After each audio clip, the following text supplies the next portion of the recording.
Jim Jordan and the House had this whole investigation and committee into the kind of government censorship around stuff like this. And we produced all these documents and it's all in the public domain. I mean, basically, these people from the Biden administration would call up our team and like scream at them and curse. And it's like these documents it's all kind of out there. Mr. Flaherty, what was your official title during your time at the Biden White House?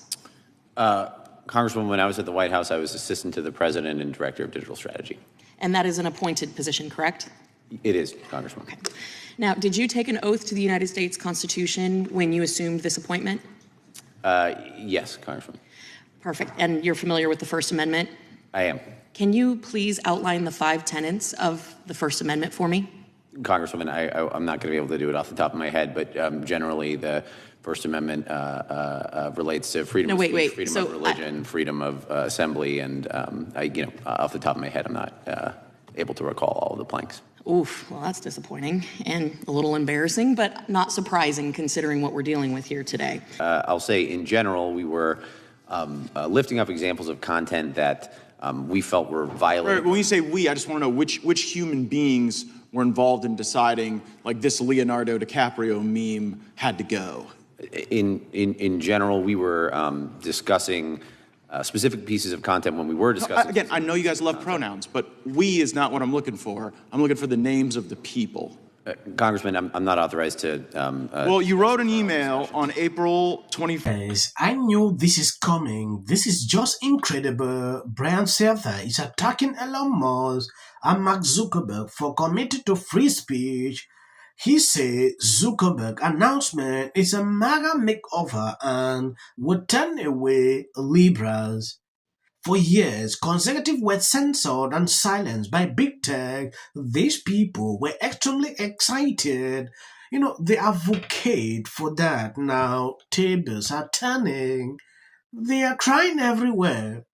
Some love X, like we cannot be on Twitter again, going to other social media platform. Now Meta is doing the same thing. I don't know if they are going to run Instagram and Facebook also, or create theirs like they claim every single day. We're going to get rid of fact checkers and replace them with community notes. It's caused this misinformation and lying going on. Alternative facts. This alternative facts that Kellyanne Conway, she said alternative facts. This guy Zuckerberg, I saw the movie, wasn't it Social Network? Yes. Where he says basically, I'm creating Facebook so people have a community, so that people can talk to each other.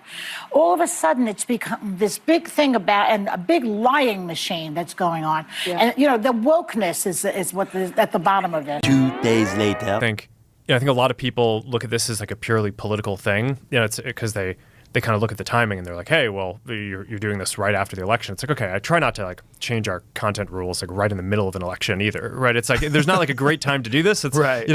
And you want to do it a year later. Yeah, it's like there's no good time to do it. There's and whatever time is going on, there's going to be, so. The good thing about doing it after the election is you get to take this kind of cultural pulse as like, okay, where are people right now and how are people thinking about it? We try to have policies that reflect, mainstream discourse. But yeah, I mean, I don't know. This is something I've been thinking about for a while. I think that this is going to be pretty durable because at this point we've just been pressure tested on this stuff for like the last 8 to 10 years with like these huge institutions just pressuring us and I feel like this is kind of the right place to be going forward. Yes, this get me irritated when I look at this. When they were censoring conservatives on social media, I never saw a single day this same doing videos, putting out segments like this to talk against that. I never saw that. Now, because these people want free speech, is getting them angry. I don't understand why. This is transparency. You should know why you are wrong. Community note is important, though I don't trust Mark Zuckerberg, but it's still a good move. If Trump didn't win, we would not see this. That clearly shows you what was going on. He is acknowledging that this was happening. There's a difference between free speech and hate speech, and we know that. Free speech, I welcome. I think everyone welcomes. It's your constitutional right.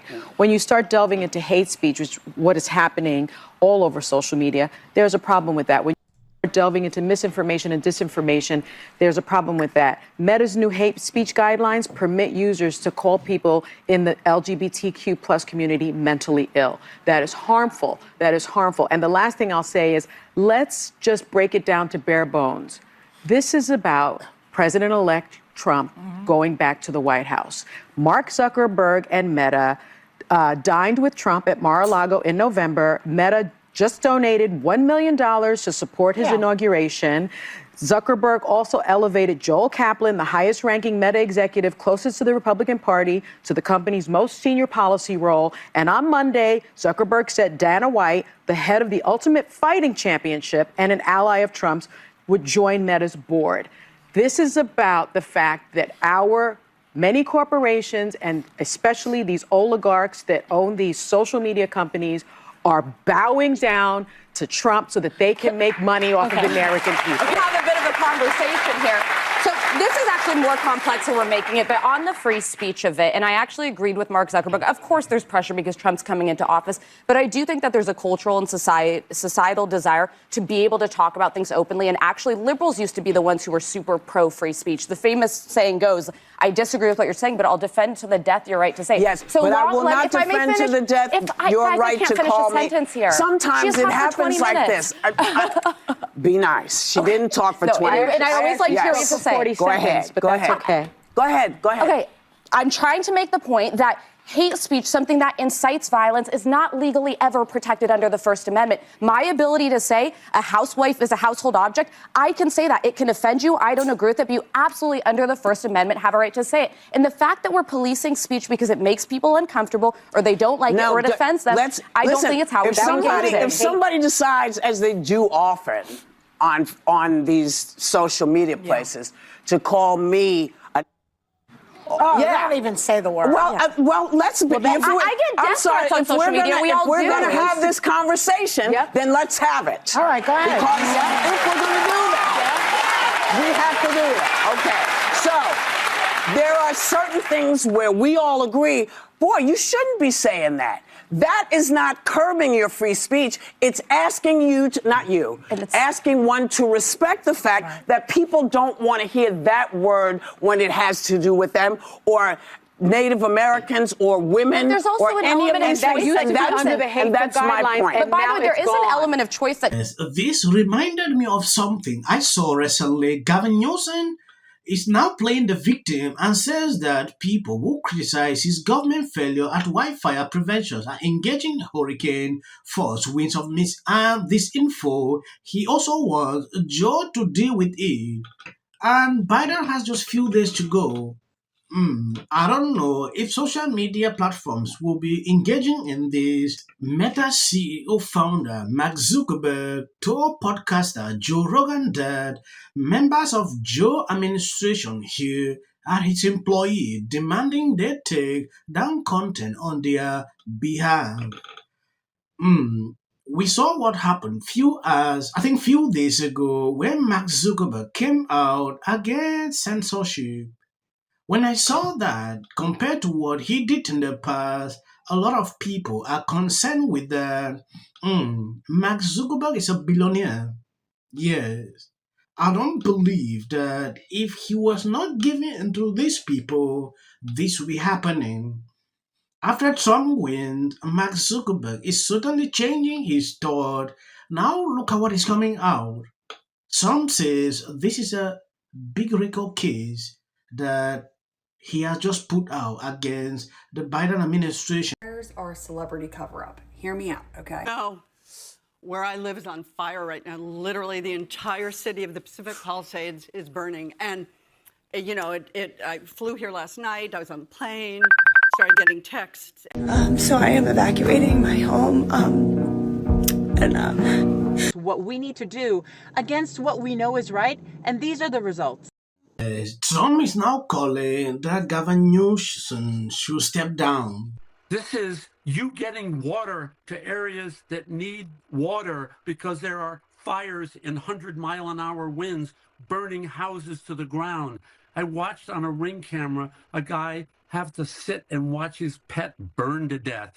You know, those things are issues of the heart when you watch a cherished little pet, or, you know, it's just you. The situation is beyond control. I'll be updating you, giving you more information to what I'm observing on social media. I didn't want to report this, but people keep sending this to me. God bless you. Health insurance companies to get paid for the work that he's been trained his whole life to do. What do we do? Right now you're looking to remember it. As a country about yeah, we were just talking about the wildfire situation and how crazy it is that they... So funny. And then I think all our tax dollars probably went for Gavin's hair gel. I don't know, but it's like, you know, it's sad. I want to be